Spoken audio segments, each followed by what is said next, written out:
It is a great pleasure to introduce Jeremy Farrar as our closing keynote speaker. For those of you who are not aware, he has an amazingly long, rich experience in the areas of infectious disease, emerging disease, and for 18 years ran Oxford University's Clinical Research Center in Vietnam before he joined Wellcome Trust in 2013 as the director. His leadership, both scientific and human leadership, organizational leadership, has been recognized many times over the years, and most recently in the knighthood that was bestowed on him in 2019. From an IHCC perspective, we could not have a better closing keynote speaker, because when Jeff and Terry and I and others got our marching orders in March of 2018 at Duke University to get this thing up and running and leverage organizations like G2MC and GA4GH to make sure IHC gets moving. The charge came from Francis Collins, who was our opening keynote, and from Jeremy Farrar, who is our closing keynote. So, Jeremy, welcome. Many thanks for taking the time from your incredibly busy schedule. Peter, thanks very much. Can you hear me? Yes. It is actually great to see people. I don't know where you all are in the world or what time of day it is, but I can't wait to get out of my front door and get back to something called a normal life. And I'm quite sure you all feel the same. It's been incredible. For about 3 years in the UK before December of this year, there was only one topic of conversation on anybody's mind, and that started with a B and was called Brexit. And to be honest, in the last 4 months, just about the only positive thing that's come out of this is that the word Brexit hasn't been used, in my knowledge, in the UK in that 4 months. Unfortunately, Brexit is not going to go away. We can't just pretend it never happened. But Brexit word has been replaced with the word COVID. And it's difficult to have any conversation without including COVID in some sentence somewhere. But the event at Duke seems a very long time away now, but the progress in that time has been phenomenal. And it hasn't just been the gatherings that have brought everybody together and the inspiration that came out of that meeting. It's also been, as Peter, I'm sure, has spoken about, and others, also been a topic of regular conversation now at the heads of international research organizations, and a series of conversations there, including when we were hosted brilliantly by Francis Collins at NIH, including a solo musical performance by Francis, which will long live in the memory. And the combination of this and other elements of data sharing and combining work together, I think, has really captured the imagination. And that was before we went into COVID. And the truth is, I think, as we're all witnessing, COVID is going to actually change the way we all think about science. Once you open the genie bottle of sharing and information sharing, and indeed a different way to plan studies, but also make them available to the rest of the world and share that data, I think and publish it. I think it's extraordinarily difficult to put that back in.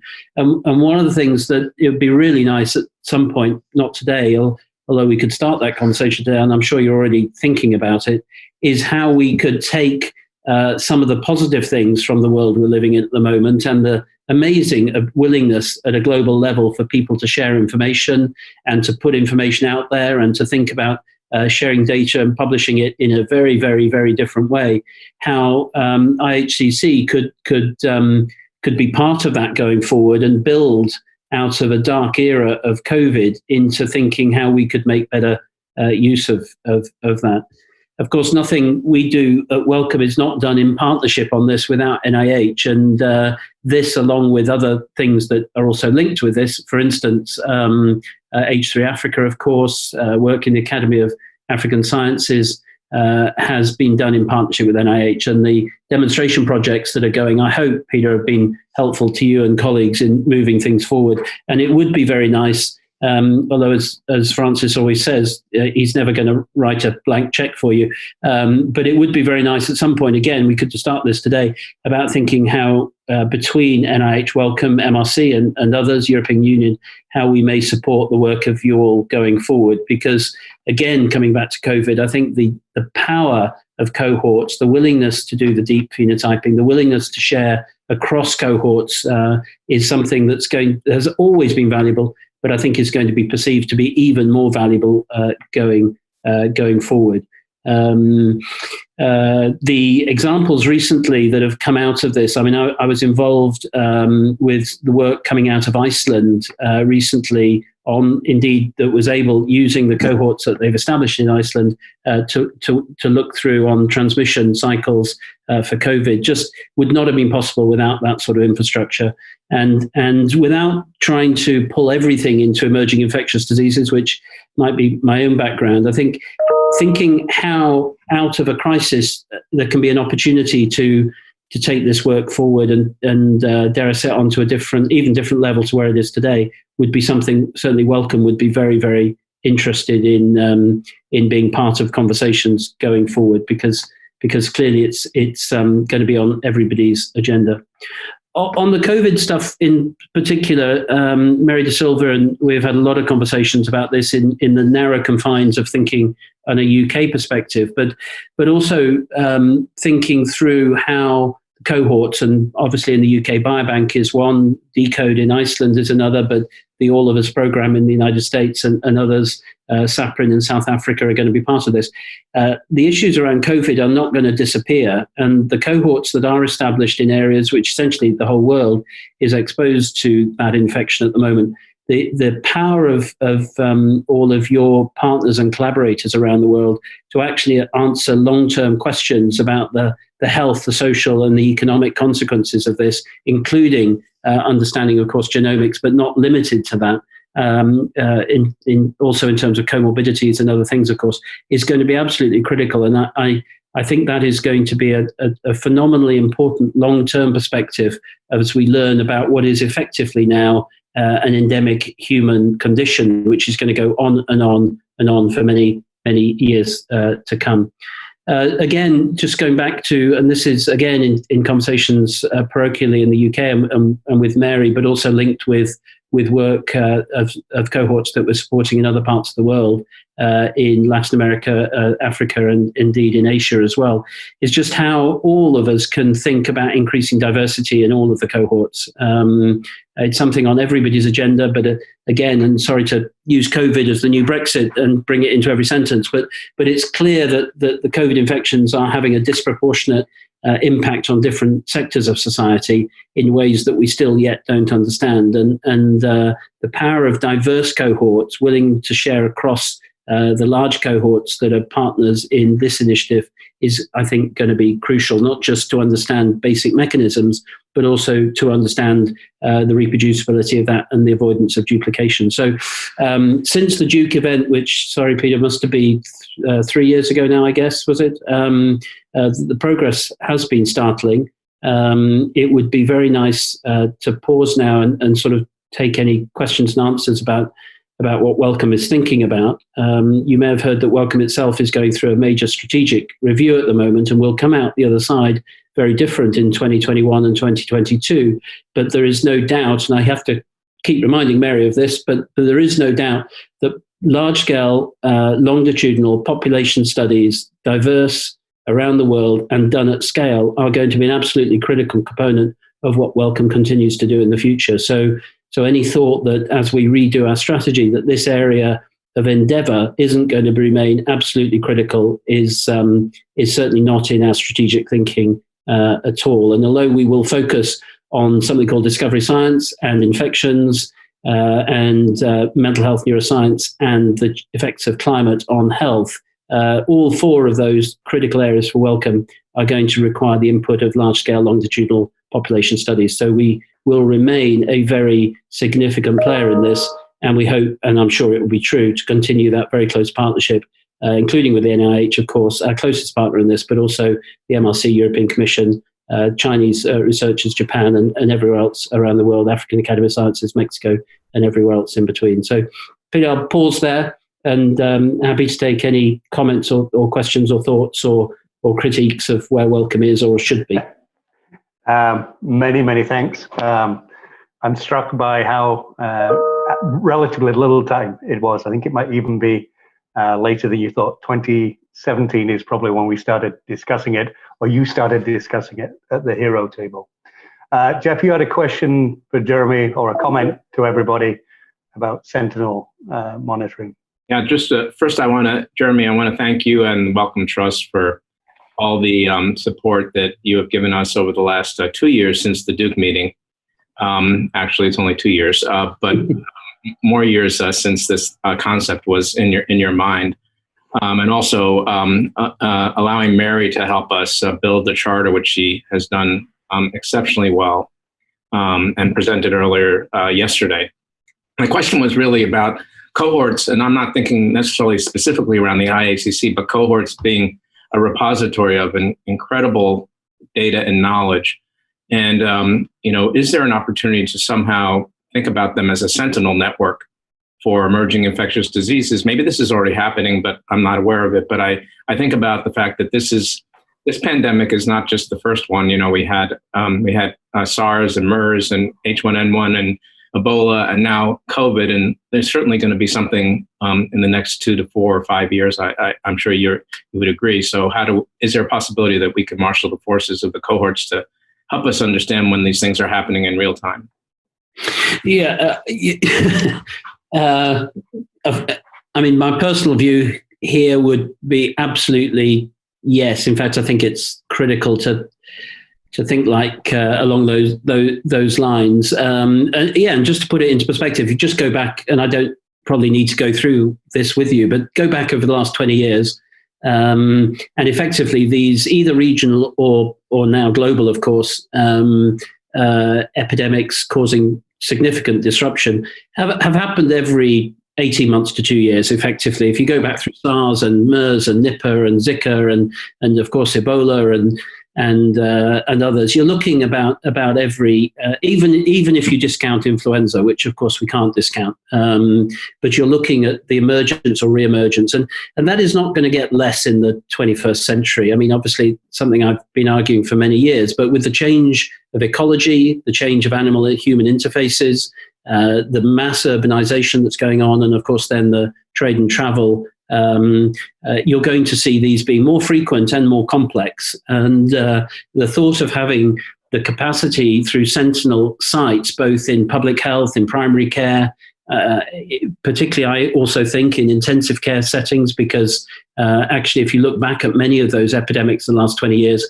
the first sight of them actually came through critical care facilities, where they were obviously seeing the tip of the iceberg, but they were seeing the more severe end of the spectrum of clinical syndromes to begin with. But using these cohorts in ways that could act as those sort of sentinel sites would be incredibly powerful, not only for the acute thing that's happening now, but also because you know the background to all of those individuals before anything came through into their community is an unbelievably powerful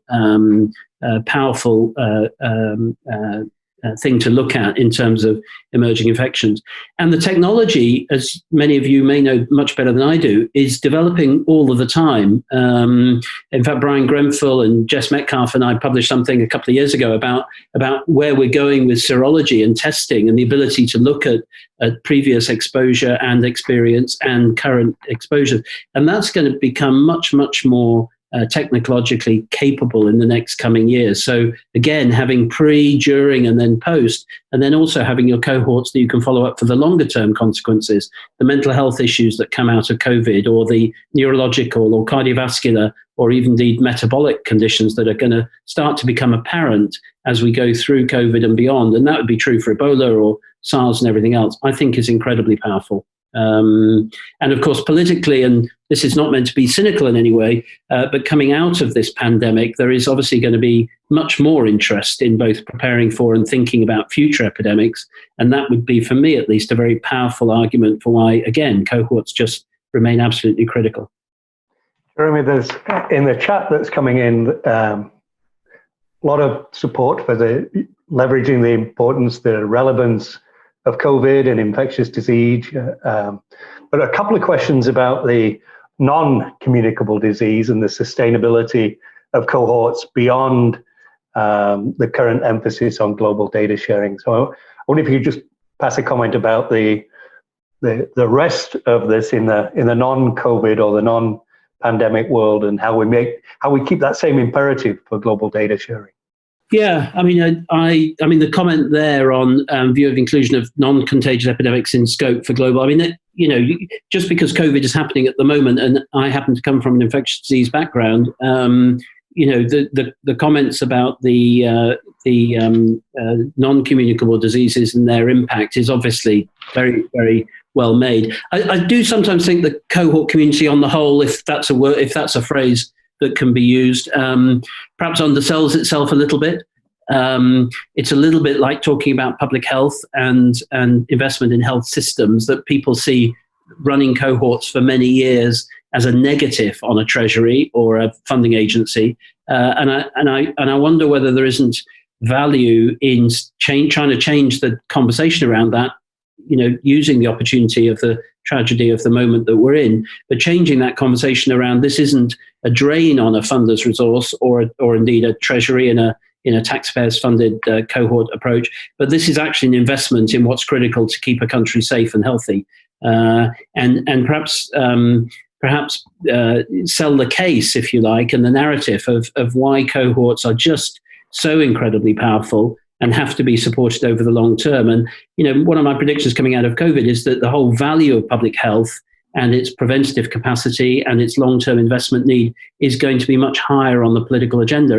And the cohort community, I think, has got a great opportunity to make its case for that in the long term, and the investment, that it's not a drain on a resource, but it's actually a massive investment in health, whether non-communicable or communicable.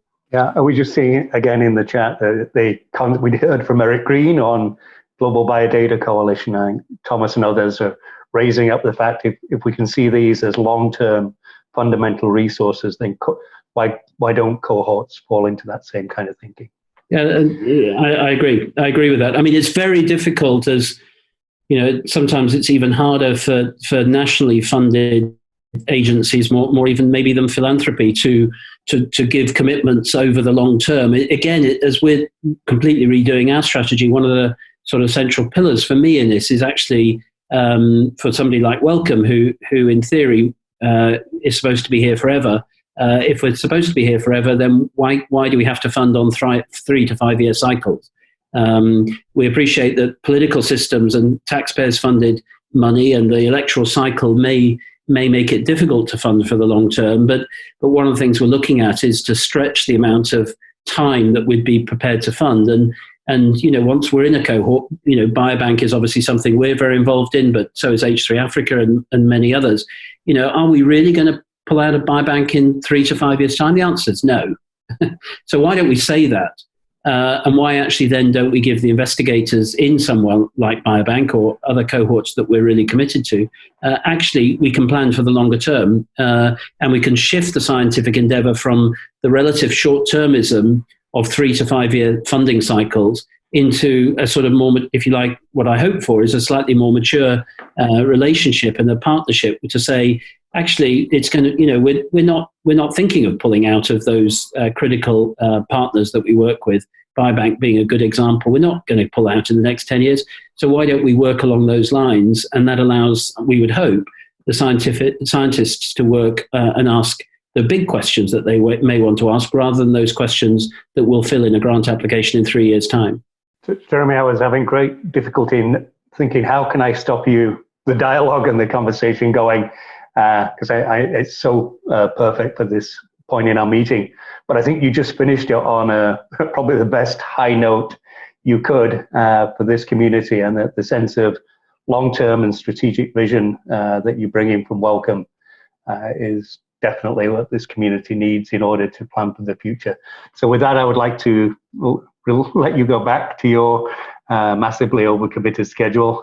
Thank you again for joining us and making a great contribution to something that you helped initiate in the first place. So thank you. Yeah, a great pleasure. And keep in touch. And obviously, Mary's a very strong supporter of this, and we're absolutely committed to continue to support. Okay, many thanks.